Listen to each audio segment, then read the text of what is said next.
Everybody do this just like me. Everybody do this, do this. Music is often taught in primary schools by class teachers who may not feel particularly confident about their own musical skills.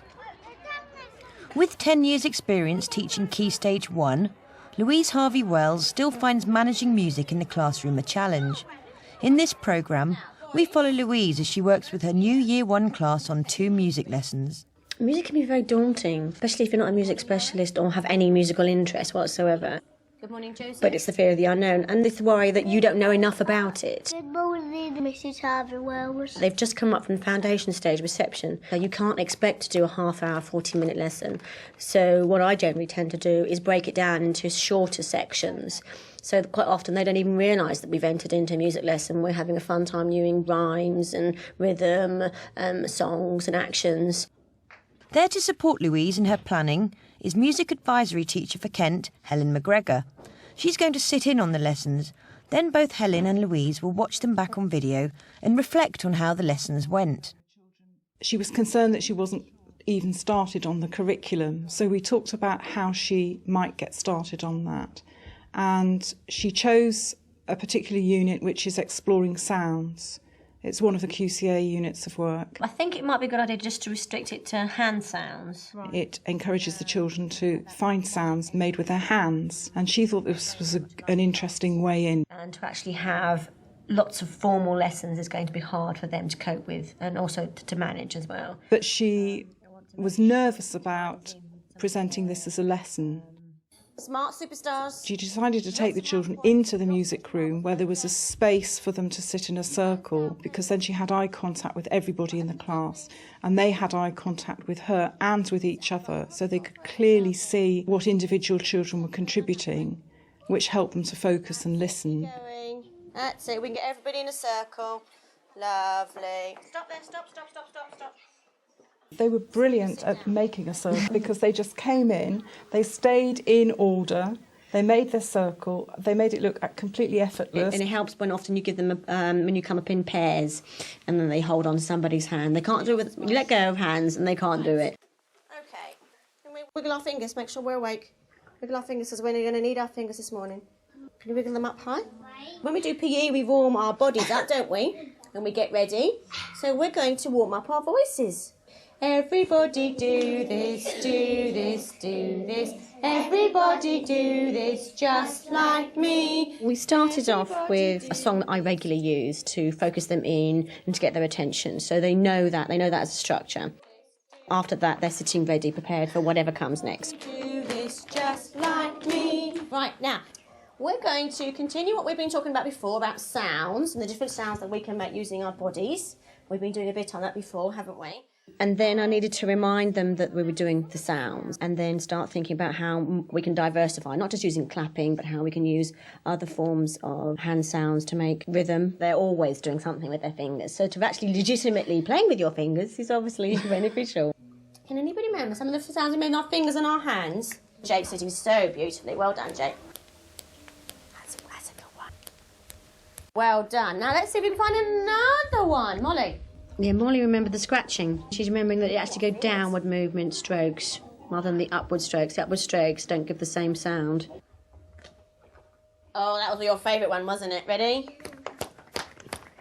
Easy. That's a nice, easy. Everybody was participating all the way through the lesson. There were lots of children totally absorbed in what they were doing. And it's a good way of developing fine motor skills as well, isn't it? Oh, definitely. Some of them were really exploring what individual fingers could do. We're going to sing a song now. Now, this is the We chose to use the song to give them the structure and also to give them the focus so they were all actually involved. Because otherwise, if you're just sitting there waiting for a child to choose a sound, it can get quite tedious for the other ones. And so to harness their attention using the song. So we're going to try and sing the song, and then one person will demonstrate, and I'm going to choose somebody very sensibly to show us either one of the ones we've just practiced or another one that maybe you could think of. Maybe that's given you some ideas and reminded you, but only remember it sounds only to do with our hands today.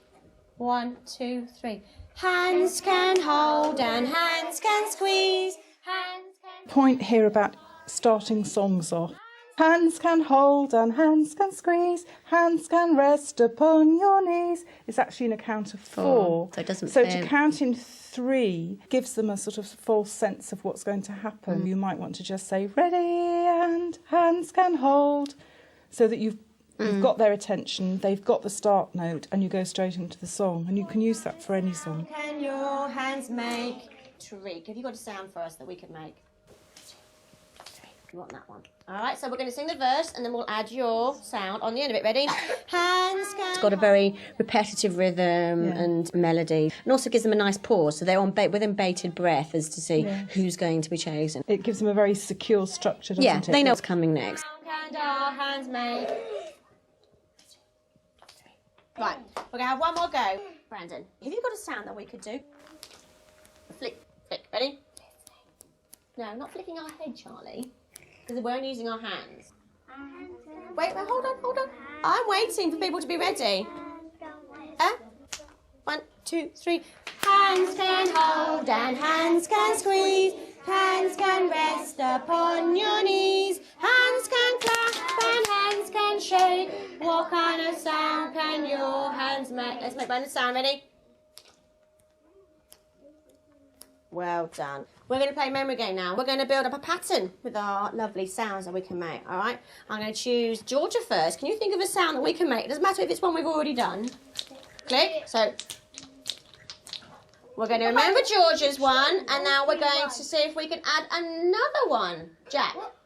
You never know how they're going to accept the whole sounds and the building and the memory, and how much their attention is going to stay with the task. And they were there looking to see who was going to be the next person and see if we could remember it. And a couple of children, you can see, were actually trying to memorise who was next. And, no, that's the wrong order. And they were adamant that they knew who was coming next. Jack was...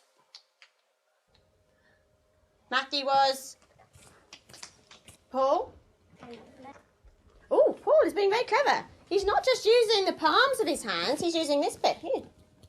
And one of the children came up with a totally different one using his wrist. So he's actually exploring the fact that, yes, he can use other parts of his hands. So he wasn't just sort of repeating or copying. So it was good that he'd actually taken that a bit further. And now Thomas. Thomas is trying to use his fingers, aren't you? Right, let's go back to the pattern again. Ready? George's was 1, 2, 3. Jack's was flick, flick. And then Matthew was... 3. And then Paul was... And Thomas was... How many children is that so far? 5. Casper, have you got a sound for us? Well, why don't you have a quick look at this picture here? While everybody else is sitting on their bottoms. And then I noticed that there was one little boy who was not very confident. He then used the chart and made it a secret. Secret. And they were like, oh, what we're going to come out with. That So was lovely. it meant that the other children weren't excluded from it because they were then waiting for Casper. Sometimes his behaviour does mean that he can feel a bit alienated, and he was new. He only arrived at the beginning of this term. He wasn't with them in reception. You didn't just accept the first one he pointed to. You made him go that little stage further to choose his own sound that hadn't been played before. And there he is. He's incredibly confidently. He's loving it, isn't it? And it's wonderful to see his pleasure. You can just about hear it. Okay, this is the last one. It's lovely that you've taken an activity that's from a published scheme of work, but you've adapted it to suit your particular needs and your class's needs because of what you've discovered about them in the last 4 weeks. So that the lesson is very tailored to their particular needs rather than following the plan. Georgia was... There was a really nice structure to the lesson. So you started off with something that they were familiar with, that they'd done before, a little song that they all joined in with to get their attention at the beginning. And then you moved into follow on from the last lesson, which was exploring sounds, making sounds with the hands. What will be the next stage in the next lesson? We'll probably follow the composition mood. And then looking again at the chart and the sounds, the different body sounds. So it's either the clap, the rub, the flick, the click, whatever the pictures are. And then what would be quite nice is if they can actually, within a group or a pair, create a sequence, annotate it, and then bring it back to the whole class in that situation. So then they're looking at it and reviewing their own work, and then perform their sequence, or see if the whole class can actually work out their sequence from the notation. Right, so I'm going to make a pattern and let's see if you can read it for me. I'm going to choose 2 sounds. Which one is this? Flick. Which one is this? Pop. I know one. Here we go. Now we're just going to say it first. Ready? Flick, flick, pop, flick, flick. And what would come next? Pop. It's a sequence, so we know what comes next, don't we? Luke, who is your partner? My partner. Go. In year 1, children still need to be spending a lot of time exploring sounds, finding different sounds that they can make themselves. Louise actually took that a step further and decided that they were ready to start ordering those sounds and making sequences. She listed the sounds that they could choose from. We need the flick card. That linked very well with her maths work because they were making repeating patterns of 2 or 3 different types of sound, and they were very focused on the number of times they were repeating the sounds. Yes. Flick and scratch. So you can need to make it into a pattern now, don't you, you two? So which one's going to go first? You're going to have the scratch together, and then you're... All right, so everybody put it together then. Right. And keep looking at each other so you can keep together. Okay, let's make a different pattern.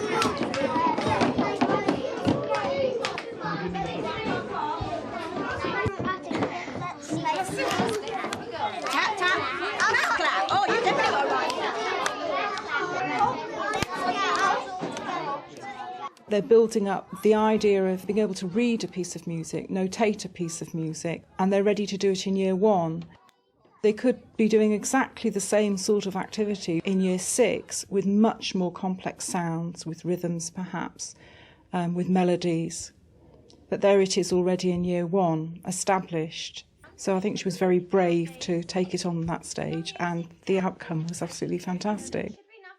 The children have now produced their own musical scores which they can play, they can share, and they can perform to each other. Matthew and Charlie.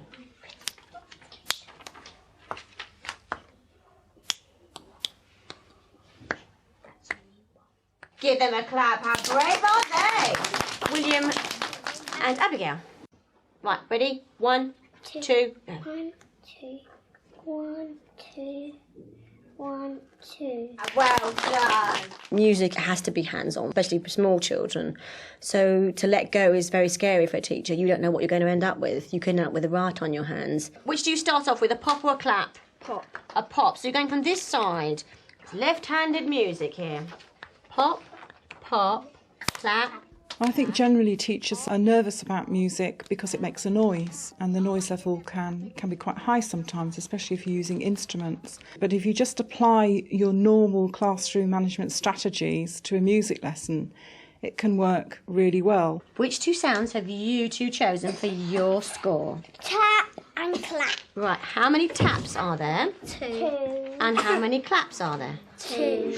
So are you ready? Well, I'll count you in and then you start together. 1, 2, 3, 4. Tap, tap, clap, tap, tap. Can we join in?